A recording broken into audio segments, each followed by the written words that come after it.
State పార్క్‌లో.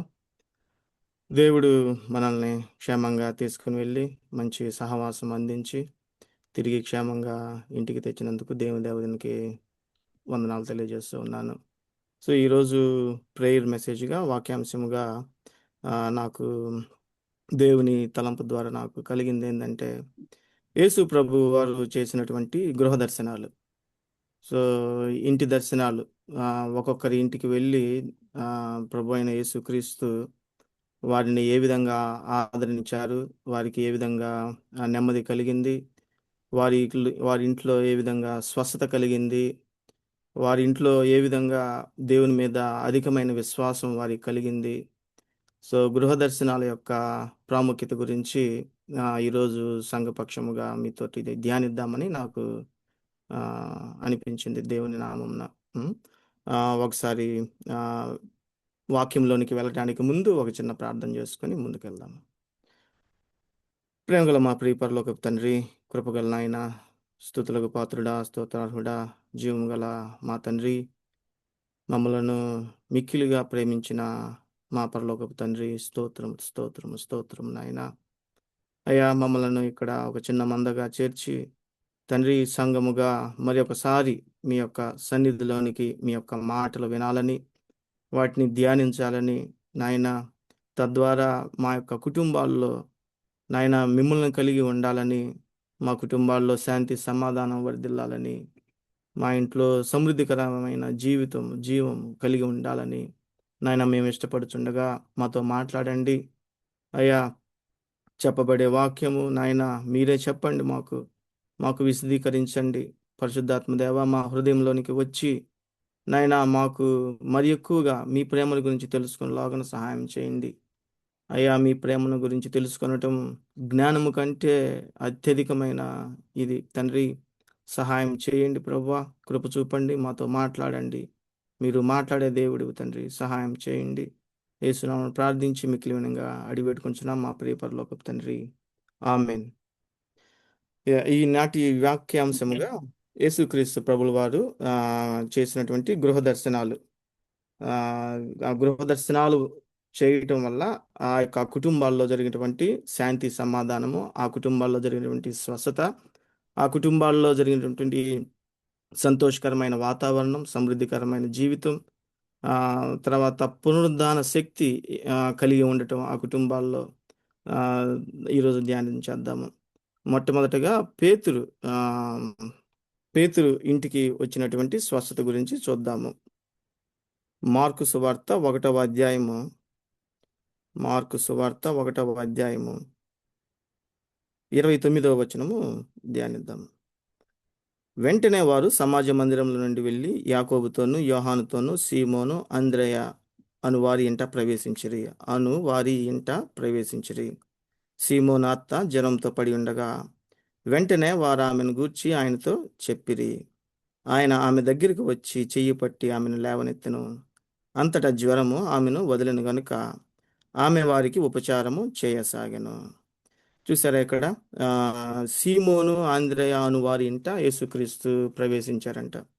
ప్రవేశించగానే పేతురు యొక్క అత్త జ్వరంతో పడి ఉండగా వెంటనే వారు ఆమెను గూర్చి ఆయనతో చెప్పారంట. వారు ఆయనతో చెప్పిరి అంటే ఆయన్ను వేడుకొన్నారు.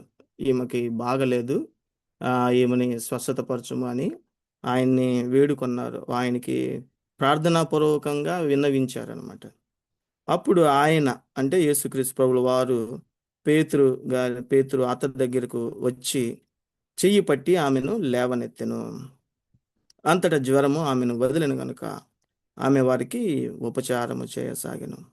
అంతటా వారికి ఉపచారం. చూసారా, ఎమ్మటనే యేసుక్రీస్తు ప్రభుల వారు చెయ్యి పట్టుకొని లెగుమనంగానే ఆ యొక్క పేతురు అత్త వెంటనే లెగిచి వాళ్ళకి ఉపచారం చేయసాగిన. అంత శక్తి కలిగిన దేవుని మాట అన్నమాట.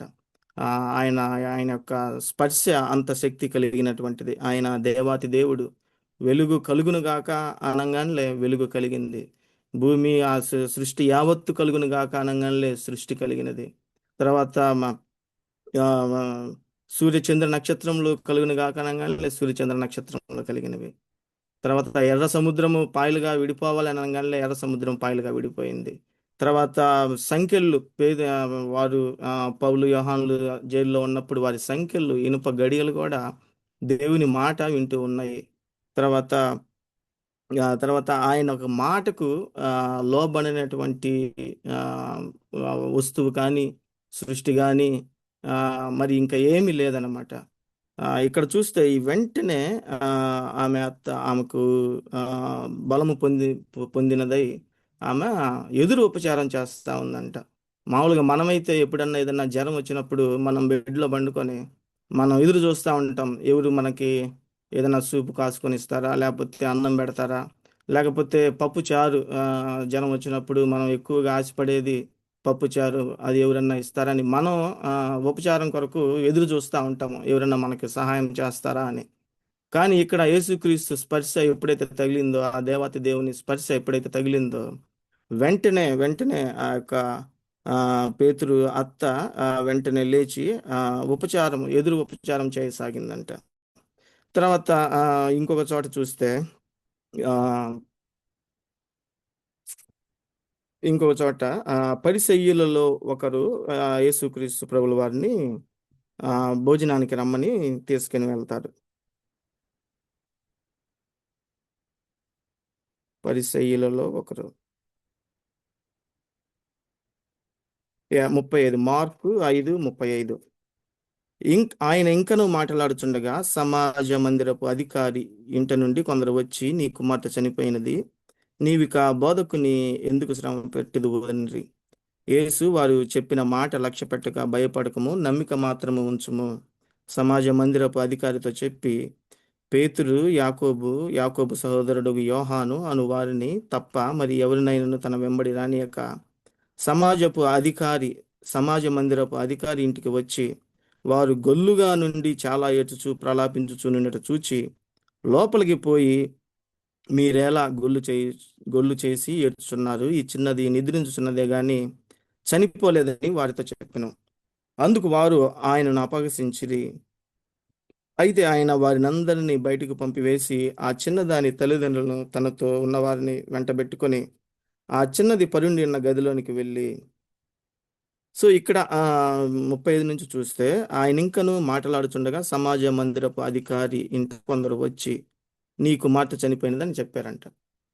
ఇంకను మాట్లాడుచుండగా అంటే అంతకుముందు యేసుక్రీస్తు ప్రభులు వారు 5వ అధ్యాయం మొదటి నుంచి చూస్తా ఉంటే అంతకుముందు చూస్తే 35కి ముందు చూస్తే రక్తస్రావం రోగం కలిగిన స్త్రీని స్వస్థతపరిచినట్టు మనం చూస్తా ఉన్నాము. ఇంకా అక్కడ అనేకమైన అద్భుతాలు ఆశ్చర్య కార్యములు చేసినట్టు మనం చూస్తూ ఉన్నాము. ఆ అంత బిజీలో యేసుక్రీస్తు ప్రభులు వారు ఉంటే ఈ యొక్క సమాజ మందిరపు అధికారి యేసుక్రీస్తు కోసం ఎదురు చూస్తా ఉన్నాడంట. ఆయన వస్తాడు, యేసుక్రీస్తు ప్రభులు వారు వస్తే ఖచ్చితంగా ఈ యొక్క చిన్న అమ్మాయి బాగుపడుతుంది, స్వస్థత పడుతుంది అని ఎదురు చూస్తా ఉన్నాడు. అంతసేపు ఎదురు చూస్తా ఉన్నాడు. అది కూడా గాక ఇంకా మిగతా అప్పటికింకా చనిపోలేదు ఆ పాప. తను ఎదురు చూస్తా ఉన్నాడు. తన యొక్క విశ్వాసం అనేది చాలా గట్టిగా, బలంగా ఉంది.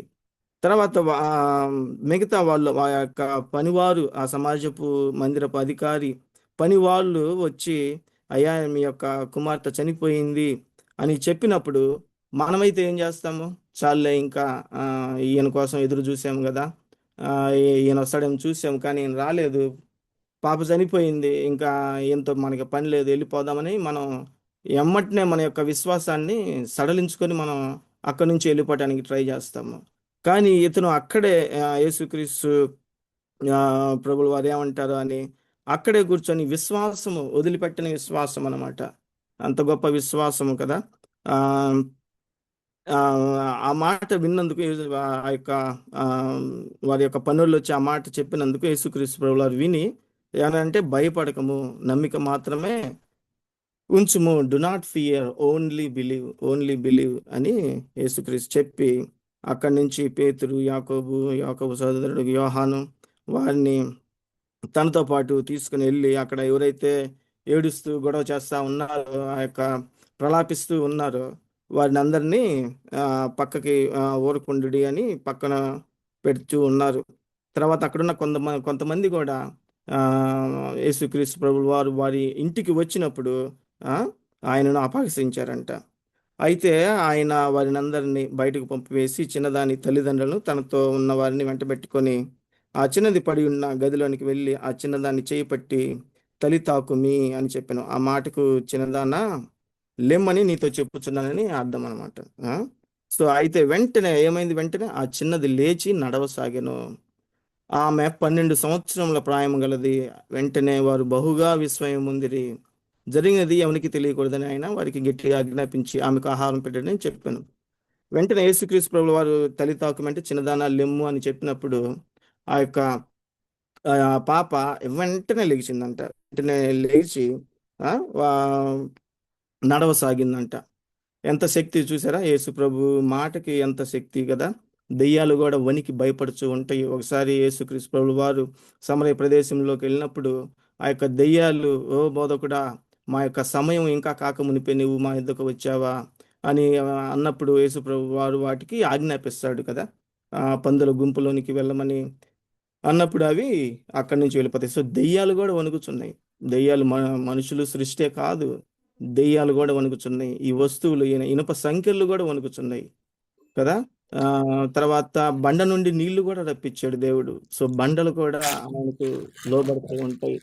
తర్వాత ఆ, నేనైతే ఏమనుకుంటా అంటే అప్పుడు సంసోను తన యొక్క ఆ నీళ్లు లేక దాహంతో ఉన్నప్పుడు సంసోను ఆ దేవుణ్ణి ప్రార్థిస్తాడు, నేను చనిపోతానేమో నాకు వాటర్ ఇమ్మన్నప్పుడు యేసుక్రీస్తు ప్రభు వారు దేవుడు సంసోనికి బండ ద్వారా నీళ్ళు ఇచ్చారు. సో ఆ నేను అనుకోవటం గాడిద దవడ నుంచి కూడా దేవుడు నీళ్ళు ఇవ్వగలిగే శక్తి గల దేవుడు.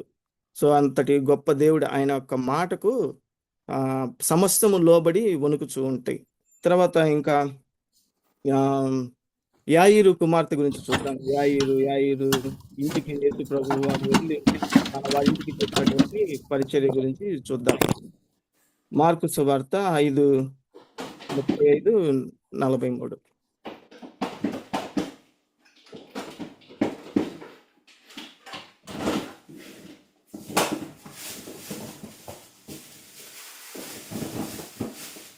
లోక ఆయన క్షమించండి, లోక 8వ అధ్యాయము 49.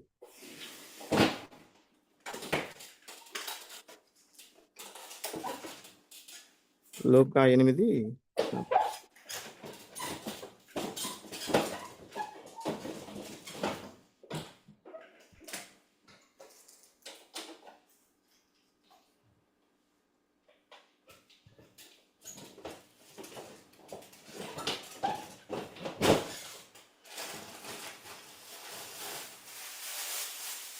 ఒక్క నిమిషం, ఎవరో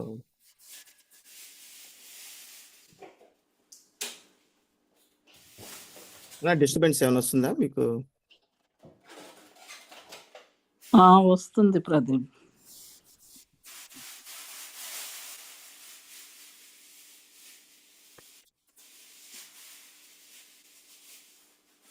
ఓకే, ఇది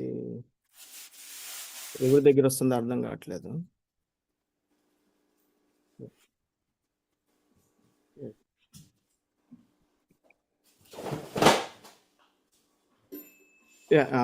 క్షమించండి ఆ యొక్క సౌండ్. వర్స్ ఇంకొకటి లూకాసు వార్త 24వ అధ్యాయము 13-31 చూద్దాము. లూకాసు వార్త 24, 13 నుంచి.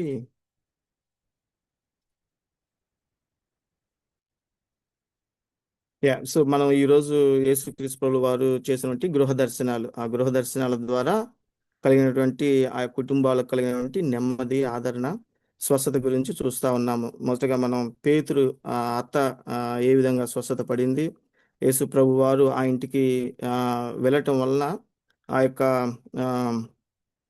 ఆమె ఏ విధంగా స్వస్థత పడిందో మనం చూసి ఉన్నాము. తర్వాత యాయిరు కుమార్తె, జైరస్ కుమార్తె ఏ విధంగా స్వస్థత పడింది అని చూస్తూ ఉన్నాము. తర్వాత ఇప్పుడు 24 లూకాసు వార్త 24లో యేసుక్రీస్తు ప్రభువు వారు రిజరక్షన్ అయిన తర్వాత ఎంఐ మార్గంలో ఇద్దరికి కనబడతారు కదా. దాని గురించి చూద్దాము. 13 నుంచి, ఇదిగో ఆ దినమందే అంటే యేసుక్రీస్తు ప్రభుల వారు రిజరక్షన్ అయిన ఆ రోజే, ఆ దినమందే వారిలో ఇద్దరు యెరూషలేమునకు ఆమడ దూరమున ఉన్న ఎమ్మాయి అను ఒక గ్రామమునకు వెలుచు జరిగిన సంగతులన్నింటినీ గూర్చి ఒకరితో ఒకరు సంభాషించుచుండిరి. సో అప్పుడు వారు సంభాషణలో యేసుక్రీస్తు ప్రభులు వారు కూడా వారితో పాటు జాయిన్ అయ్యి వారికి వారికి అన్నిటినీ విశదీకరించి చెప్తారనమాట. తర్వాత 39లో యేసుక్రీస్తు ప్రభు వారు భోజనానికి వారితో పాటు భోజనానికి వారింట్లోకి వెళ్ళి వారితో పాటు భోజనము ఆ రొట్టెను పట్టుకొని స్తోత్రం చేసి దాన్ని విరిచి వారికి పంచిపెట్టగా 31వ వచనము, లూకాసు వార్త 24:31, వారి కన్నులు తెరవబడి ఆయనను గుర్తుపట్టిరి. వారి కన్నులు తెరవబడి ఆయనను గుర్తుపట్టిరి అంట. సో మనం కూడా ఆ యొక్క అవిశ్వాసంలో ఉన్నప్పుడు యేసుక్రీస్తు ప్రభులు వారే మనతోటి ఎన్నో మనల్ని బలపరచడానికి ఆయనే దిగి వచ్చి మనకు ఎన్నో సంగతులను ఆయన సేవకుల ద్వారా ఆయన మనతోటి మాట్లాడటం ద్వారా మనం బలపడ్డాం కదా. సో రిజరక్షన్ అయిన క్రీస్తుని మనం పరిచర్య మనం మనం ఆయన గురించి మనం చెప్పాలి. గృహ దర్శనాలు చేసేటప్పుడు మనం వారి గురించి యేసుక్రీస్తు దేవుని వారి ప్రభుల వారి గురించి చెప్పాలన్నమాట. సో కొంతమంది కొన్ని సంఘాల్లో నేను చూశాను, we preach resurrected Jesus Christ అని చూశాను. కొన్ని సంఘాలు వాళ్ళ యొక్క ఎంబ్లం మీద రాసుకున్నారు. చాలా సంతోషం కలిగేది. ఎందుకంటే క్రైస్తవ్యానికి బలమైన పట్టు రిజరెక్షన్, పునరుద్ధాన శక్తి, పునరుద్ధానం కలిగి ఉండటం. సో మనం కూడా ఒక గృహ దర్శనాల్లో ఎవరికన్నా బాగలేనప్పుడు వారి ఇంటికి వెళ్ళినా, లేకపోతే ఎవరైనా ఇంట్లో ఏదైనా సంతోష కార్యక్రమం జరిగినా కానీ, థ్యాంక్స్ గివింగ్ ప్రేయర్లో మనం వెళ్ళినా కానీ, మనం వెళ్ళటం ద్వారా ఆ ఇంట్లో ఒక సంతోషకరమైన వాతావరణం కలిగి ఉండాలి. మనం వెళ్ళటం ద్వారా మన యొక్క ప్రజెన్స్ అక్కడ ఉండటం ద్వారా వారి కుటుంబాల్లోనూ సంతోషం కలగాలి. వారి కుటుంబాల్లోనూ ఆ యొక్క పునరుద్ధాన శక్తిని వారికి మనం రుచి చూపించాలి. ఆ యొక్క పునరుద్ధాన శక్తిని వారికి మనం చూపించాలి అంటే మనం కూడా పాపరహితంగా బతకాలి. మనం పాపరహితంగా బ్రతకాలి. పాప సహితంగా ఉండకూడదు. పాపరహితంగా, పాపం లేని వారిగా ఉండి వారి గురించి ప్రార్థన చేస్తూ ఉంటే ఆయా కుటుంబాల్లో కూడా పునరుద్ధాన యేసుక్రీస్తు యొక్క పునరుద్ధాన శక్తి ఆ కుటుంబాల్లో మనలోనూ ఉంటుంది. మనం వెళ్ళి వారి గురించి ప్రార్థన చేయటం వల్ల ఆ యొక్క పునరుద్ధాన శక్తి ఆ కుటుంబాలకు కూడా వస్తుందన్నమాట. ఇంకా ఇంకా వేరే ఇంకా ఏమున్నాయంటే గృహ దర్శనాల గురించి యేసు ప్రభు వాళ్ళు ప్రత్యేకంగా చేసినటువంటి గృహ దర్శనాల్లో లూకాసు వార్త 10వ అధ్యాయము 38-42. లూకాసు వార్త 10.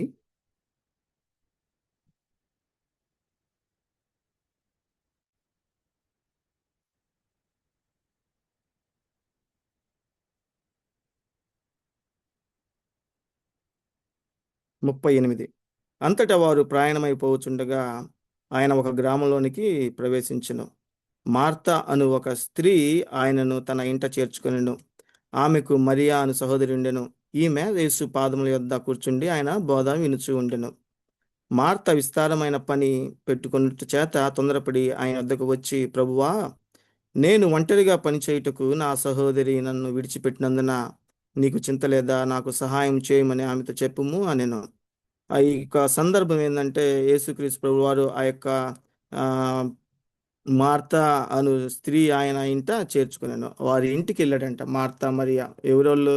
లాజరు యొక్క సిస్టర్స్ కదా వాళ్ళిద్దరు. సో ఆ ఇంటికి వెళ్ళినప్పుడు మార్త విస్తారమైన పని పెట్టుకొని తొందరపడి యేసుక్రీస్తు దగ్గరికి వచ్చి, ప్రభువా, నేను ఒంటరిగా పని చేయుటకు నా సహోదరి నన్ను విడిచిపెట్టినందున నీకు చింత లేదా? ఆయన్ని నిష్ఠూరం ఆడుతూ ఉంది. మీరు వచ్చారు, నేను ఈ అన్ని వంటలు అన్ని కార్యక్రమాలు అన్నీ చేస్తూ ఉన్నాను, నాకు అధికమైన పని ఉంది, కానీ మా యొక్క చెల్లి మరియ మాత్రం నాకు సహాయానికి రాలేదు అని కంప్లైంట్ ఇస్తూ ఉంది, నిష్ఠూరం ఆడుతూ ఉంది. సో ఇక్కడ యేసుక్రీస్తు ఏమంటున్నారు? మార్తా మార్తా, నీవు అనేకమైన పనులను గురించి విచారణ కలిగి తొందరపడుచున్నావు, కానీ అవసరమైనది ఒక్కటే, అవసరమైనది ఒక్కటే అని అంటూ ఉన్నారు. అవసరమైనది ఏది అవసరమైనది? దేవుని యొక్క వాక్యం వినటం. దేవుని యొక్క వాక్యం వినటం. ఇప్పుడు మనం మన యొక్క చుట్టుపక్కల సంఘాల్లోనూ ఇతర దేవుని యొక్క సేవకుల్లోనూ చూస్తూ ఉంటాం. వారు అనేకమైన పనిపాట్లు పెట్టుకుంటూ ఉంటారు. స్వస్థత కోటాలని, లేకపోతే ఆ, చాలా ఈవెంట్స్ పెట్టుకుంటారు వాళ్ళ చర్చిలో, చాలా మందిని రీచ్ అవ్వాలని. లేకపోతే వారు బిజీగా వారం అంతా చాలా బిజీగా ఉంటారనమాట. కానీ వారు దేవుని దగ్గరికి వచ్చి కూర్చొని చదవరు. మనకు కావాల్సింది ఏంటంటే, ఎంత పెద్ద సేవకులైనా కానీ ప్రతి దినము దేవుని దగ్గరికి వచ్చి దేవుని యొక్క మాటలు వినాలి, బైబిల్ చదవాలి. అప్పుడే ఆ యొక్క ఆ, బైబిల్ చదవటం ద్వారానే మనకి ఆ, దేవుని యొక్క ప్రణాళిక గురించి మనకి తెలుస్తుంది. దేవుని మనల్ని బహుగా ఆశీర్వదిస్తాడనమాట. కానీ అనేకమైన సంఘాల్లో అట్ట ఉండకుండా, దేవుని గురించి చదవకుండా వారు మేము ఐటినరీ ప్రీచర్ లాగా ఆ దేశం వెళ్తున్నాము, ఈ దేశం వెళుచున్నాము, ఆ, ఈ సంఘాల్లో నేను వాక్యం చెప్తున్నాను అని ఒక ఒక బోస్టింగ్ లాగా వాళ్ళు చెప్తా ఉంటారు. కానీ దేవునిలో ఎక్కువగా ఉండాలన్నమాట. దేవుని వాక్యము మరి ఎక్కువగా చదువుతా, లోతుగా చదువుతా, అర్థం చేసుకోవాలి. నాకు తెలిసిన కొంతమంది ప్రీచర్స్ కూడా వాళ్ళు తండ్రి కుమార పరిశుద్ధాత్మ గురించి చెప్పకుండా వారు వారికి వచ్చినటువంటి ఏయో పిట్ట కథలు చెప్తూ ఉంటారు. చాలామంది సేవకులను చూస్తూ ఉన్నాము. ఆ, అప్పటికప్పుడు కల్పించుకొని మరి ఏవో పిట్ట కథలు చెప్పి ప్రజలతోటి ప్రజల్ని దారి మళ్ళిస్తూ ఉంటారనమాట. సో అట్టా ఉండకుండా మనం ఎప్పుడైతే దేవునిలో ఆయన దగ్గర కూర్చొని ఉదయాన్నే ఫస్ట్ అవర్స్ దేవునితో కూర్చొని బైబిల్ చదివి ఆ, దేవుని ప్రేమను మనం అర్థం చేసుకోవాలి. దేవుని ప్రేమ, సో జ్ఞానమునకు మించిన దేవుని ప్రేమ, ఆ యొక్క దేవుని ప్రేమ కనుక మనకు అర్థమైతే, ఆ దేవుని ప్రేమ మరి ఎక్కువగా లోతుగా మనం కనుక తెలుసుకుని ఉంటే, మనం మనం దేవునితోటి మరి ఎక్కువగా ఉంటాం, దేవునిలో మరి ఎక్కువగా ఉంటాం అన్నమాట. తర్వాత ఇంకొకటి చూస్తే ఆ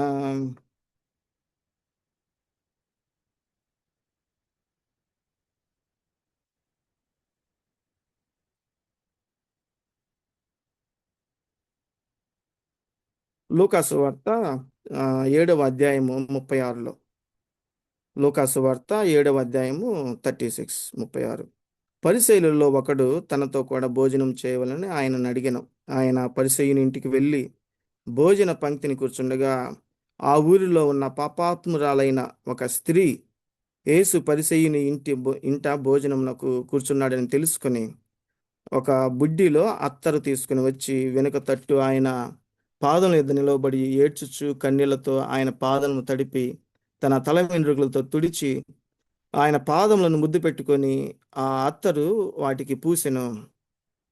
ఆయనను పిలిచిన పరిసయుడు అది చూచి, ఈయన ప్రవక్త అయిన ఎడల తన్ను ముట్టుకొని నా ఈ స్త్రీ ఎవతియో, ఎటువంటిదో ఎరిగి ఉండును, ఇది పాపాత్మురాలు అని తనలో తాను అనుకొనుచు ఉన్నాడు అనమాట. ఇక్కడ చూసారా, పరిసయ్యులలో ఒకతను యేసుక్రీస్తు ప్రభుల వారిని ఇంటికి రమ్మని ఆ ఆ, అడిగాడంట. సో యేసుక్రీస్తు ప్రభుల వారికి తెలుసు అక్కడికి వెళ్తే ఎవరిని కలుస్తాడో అని యేసుక్రీస్తు ప్రభుల వారికి తెలుసు. సో అందుకని ఆ ఇంటికి ఆ పరిసయ్యులు పరిసయ్యులు యేసుక్రీస్తు ప్రభు వారికి ఎంతో కష్టం కలగజేసినా కానీ ఆ ఇంటికి వెళ్ళి ఆ యొక్క స్త్రీ గురించి యేసు ప్రభువుని ముందే తెలుసు కాబట్టి ఆ యొక్క స్త్రీ గురించి, ఆ యొక్క స్త్రీని కలుద్దామని యేసుక్రీస్తు ప్రభు వారు అక్కడికి వెళ్ళారనమాట. సో అప్పుడు ఏమైంది, అప్పుడు యేసు ఆ, ఆ, అందుకు యేసు 40వ వచనము, అందుకు యేసు సీమోను, నీతో ఒక మాట చెప్పవలనని ఉన్నానని అతనితో అనగా, అతడు బోధకుడా చెప్పుమనెను. అప్పుడు యేసు అప్పు ఇచ్చు ఒకనికి ఇద్దరు రుణస్థులు ఉండిరి. వారిలో ఒకడు 500 దేనారములను, మరి ఒకడు 50 దేనారములను అచ్చి ఉండిరి. ఆ అప్పు తీర్చుటకు వారి యొద్ద ఏమీ లేకపోయిన గనుక అతడు వారిద్దరిని క్షమించెను. కాబట్టి వీరిలో ఎవడు అతనికి ఎక్కువగా ప్రేమించునో చెప్పుమని అడిగిన. అందుకు సీమోను, అతడు ఎవనికి ఎక్కువ క్షమించునో వాడే అని నాకు తోచున్నదని చెప్పగా, ఆయన నీవు సరిగా యోచించితివని అతనితో చెప్పి ఆ స్త్రీ వైపు తిరిగి సీమోనుతో ఇట్లా, నేను ఈ స్త్రీని చూచున్నానే, నేను లోనికి రాగా నీవు నా పాదములకు నీళ్ళేయలేదు గాని ఈమె తన కన్నీళ్లతో నా పాదములను తడిపి తన తల వెంట్రుకలతో తుడిచెను. నీవు నన్ను ముద్దు పెట్టుకొనలేదు గాని నేను లోపలికి వచ్చినప్పటి నుండి ఈమె నా పాదములను ముద్దు పెట్టుకొనుట మానలేదు. నీవు నూనెతో నా తల అంటలేదు గాని ఈమె నా పాదములకు అత్తరు పూసెను.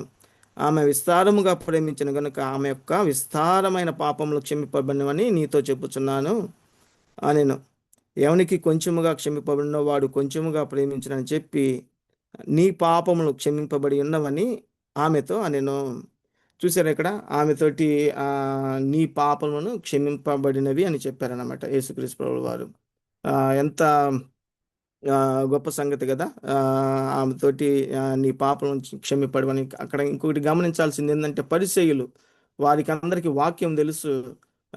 వారు యేసుక్రీస్తు ప్రభువుల వారికి ఎంతో కఠినమైన సమయాన్ని ఇచ్చారు వాళ్ళు. తర్వాత వారి యొక్క ప్రార్థన కూడా పరిసయ్యులు సుంకరి ప్రార్థన చూశారు కదా.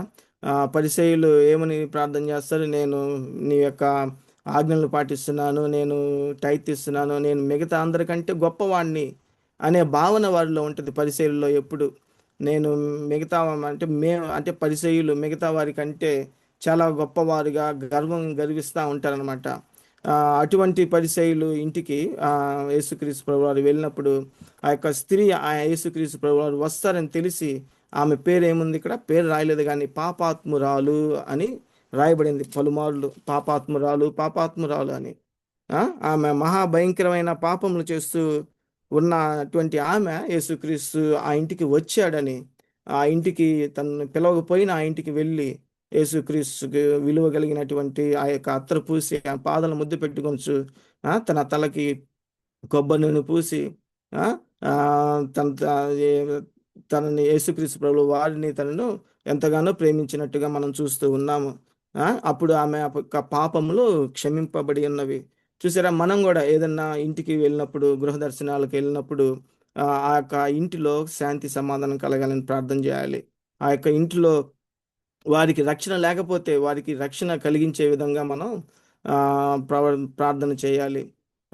ఇంకా లాస్ట్గా చివరిసారిగా యాకోబు రాసిన పత్రిక 5వ అధ్యాయము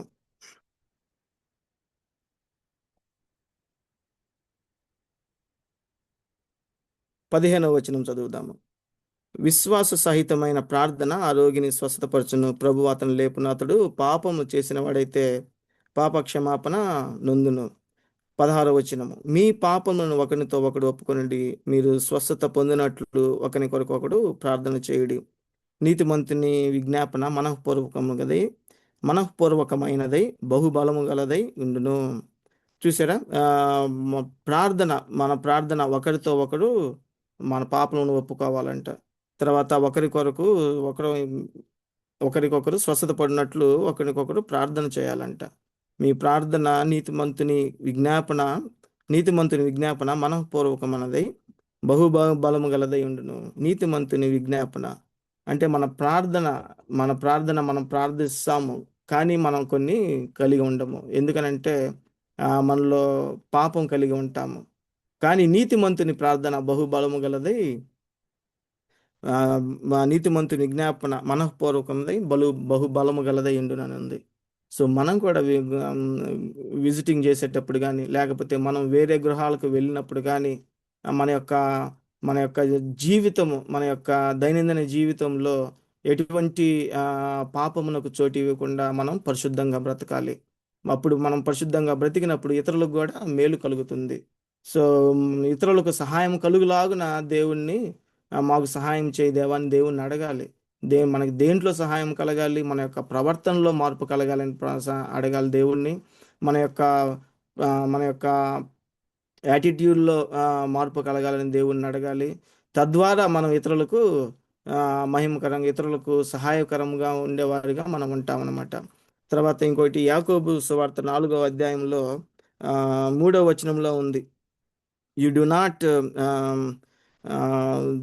దేవుని అడగనందున మీకేమీ దొరకదు. దేవుని అడగనందున మీకేమి దొరకదు. ఎందుకనంటే ఆహ్, మీరు అడిగినను మీ భోగముల నిమిత్తమై వినియోగించుటకై దురుద్దేశంతో అడుగుదురు గనుక మీకేమీ దొరకటలేదు అనుంది. మనం ఏమి అడగమంట ఒకవేళ అడిగినా గానీ మన యొక్క ప్రవర్తనలో లోపం వల్ల మనకేమీ దొరకటం లేదంట. కాబట్టి మనం అడిగేది అడిగినప్పుడు దేవుడు మనకిస్తాడు ఖచ్చితంగా. కానీ మనం ఆయన చిత్తానుసారముగా బ్రతికిన వారమై ఉండాలి. ఆయన చిత్తానుసారముగా ఆయన యొక్క కట్టడలను, ఆజ్ఞలను మనం గైకొనే వారిగా ఉంటే, మనం ఏది అడిగినను ఆయన మనకు ఇస్తానన్నాడు దేవుడు. అడుగుడి మీకు ఇవ్వబడును, వెదకుడి మీకు దొరకబడును, తట్టుడి మీకు తీయబడును. అడుగు ప్రతివానికి ఇస్తాను, వెదకు ప్రతివానికి దొరకబడును, తట్టు ప్రతివానికి తీస్తాను అని అన్నారు. దాంతోపాటు మీరు ఏది అడిగినా ఇస్తానన్నారు దేవుడు. ఆ ఆ, దానితో పాటు అంతకంటే ఎక్కువగా దేవుడు మనకి పరిశుద్ధాత్మ దేవుడిని ఇస్తానంటున్నారు. కాబట్టి మనకి ఆ యొక్క పరిశుద్ధాత్మ దేవుడు ఆదరణకర్త ఉంటే మన యొక్క కుటుంబాల్లో శాంతి, సమాధానం, నెమ్మది కలిగిద్ది. మనం మరి ఎక్కువగా యేసుక్రీస్తు ప్రభువు వారి గురించి తెలుసుకొని, ఆయన ప్రేమ గురించి తెలుసుకొని, ఆయనలో మరి ఎక్కువగా ఉండే శక్తిని మనం కలిగి ఉంటాము. తర్వాత ఈ యొక్క మెసేజ్లో మనం మొదటగా పేతురు గారి అత్త అత్త ఆమె యేసు ప్రభు ఇంటికి వెళ్ళటం వల్ల ఆమెకు స్వస్థత కలిగింది. తర్వాత ఆమె వెంటనే లేచి పరిచారం చేయసాగింది. తర్వాత యాయిరు కుమార్తె చనిపోయిన అమ్మాయి లేచి వెంటనే నడవసాగాను అని ఉంది. ఆ యేసుక్రీస్తు ప్రభు వారు ఆ ఇంటికి వెళ్ళటం వల్ల, తర్వాత జక్కయ్య తన ఇంటికి వెళ్ళటం వల్ల జక్కయ్య ఇంటికి నేడు నీ ఇంటికి రక్షణ వచ్చి ఉన్నది అని ఉంది కదా. తర్వాత మార్తా మరియా లాజరు వారి ఇంటికి వెళ్ళినప్పుడు ఆ ఇంట్లో అవసరమైనది ఒక్కటే అని మార్తా తోటి యేసుక్రీస్తు ప్రభు వారు చెప్తా ఉన్నారు. అవసరమైనది ఏంటంటే పరలోక రాజ్య సువార్త. అవసరమైనది ఏంటంటే యేసుక్రీస్తు ప్రభుల వారి మాటలు విని దాన్ని ధ్యానించి ఆయన యొక్క ప్రేమ గురించి తెలుసుకోవటం. తర్వాత ఆ ఆ, తర్వాత ఆ యొక్క పరిసయ్యుల ఇంటికి వెళ్ళినప్పుడు ఒక స్త్రీ వచ్చి యేసుక్రీస్తు ప్రభుల వారి పాదముల ముద్దు పెట్టుకొని కన్నీటితో పర్యంతమై ఏడుస్తూ ఉంటే, యేసుక్రీస్తు ప్రభుల వారు ఆమె చేసిన పాపముల నిమిత్తమై ఆమెకు నీ పాపం క్షమింపబడి ఉన్నవి అని చెప్పి ఉన్నారు. సో ఆమెకు కూడా రక్షణ వచ్చి ఉంది. సో ఆ ఇంట్లో యేసుక్రీస్తు ప్రభుల వారు వెళ్ళటం వల్ల ఆ ఇంటికి రక్షణ కలిగింది. ఆ ఈ వెళ్ళటం వల్ల ఆ ఇంట్లో సంతోషం, సమృద్ధి కలిగింది. తర్వాత యేసుక్రీస్తు ప్రభుల వారు మార్తా మరియా ఇంటికి వెళ్ళటం ద్వారా వాళ్ళ ఇంట్లో వారికి ఏదైతే అవసరమైనదో దాని గురించి కాన్సన్ట్రేషన్ చేసే అవకాశం దొరికింది. తర్వాత ఇంకా యేసుక్రీస్తు ప్రభుల వారు ఆ ఆ, సీమోను కుష్ఠిరోగి వాళ్ళ ఇంటికి వెళ్ళటం వల్ల ఆ ఇంట్లో ఆ ఆ ఇంట్లో అభిషేకం కూడా కలిగింది. తర్వాత జక్కియాస్ ఇంటికి వెళ్ళటం వల్ల ఆ ఇంటికి రక్షణ కలిగింది. తర్వాత కానా విందులో కూడా యోహాను సువార్త 2వ అధ్యాయంలో మొదట్లోనే ఉంటది. యేసుక్రీస్తు కానా విందుకి వెళ్ళినప్పుడు ఆయన ఆ యొక్క నీళ్లను మధురమైన ద్రాక్ష రసంగా మారుస్తారు కదా. సో ఆ యేసుక్రీస్తుని కలిగి ఉన్న ఇల్లు మధురంగా మారుతుంది అనమాట. మధురంగా మారుతుంది. సంతోషం కలిగించే వారిగా మనం ఉండాలి. సో మనం ఇతరుల గురించి ప్రార్థన చేసేవారిగా ఉండాలి. మన యొక్క ప్రవర్తనను దేవునిలో మరి ఎక్కువగా ఉంటూ మనం విజ్ఞాపన పూర్వకంగా దేవుణ్ణి అడిగితే మనల్ని దేవుడు బహుగా ఆశీర్వదించి ఇతరులకు మేలుకరముగా ఉండేలాగా మనల్ని చేస్తాడనమాట. సో మనం ఎప్పుడన్నా ఏదైనా గృహాలు సందర్శించినప్పుడు వారి గురించి మనం తప్పకుండా ప్రార్థన చేయాలి. వారి ఇంటికి రక్షణ కలగాలని, తర్వాత వారి కుటుంబాల్లో ఇంకా అవిశ్వాసులు ఉంటే వారికి రక్షణ కలగాలని, తర్వాత వారి ఇంట్లో అస్వస్థత ఉంటే స్వస్థత కలగాలని, తర్వాత ఆ యొక్క కుటుంబంలో యోగక్షేమాలు కలిగి ఉండాలని, తర్వాత వారిలో విశ్వాసము అత్యధికముగా వృద్ధి చెందాలని దేవుణ్ణి మనం ప్రార్థించాలి. ఈ యొక్క ప్రార్థన మన ప్రభు అయిన యేసుక్రీస్తు నామమున మన వినికిడిలో దీవించబడును గాక. ఆమెన్. ఆమేన్.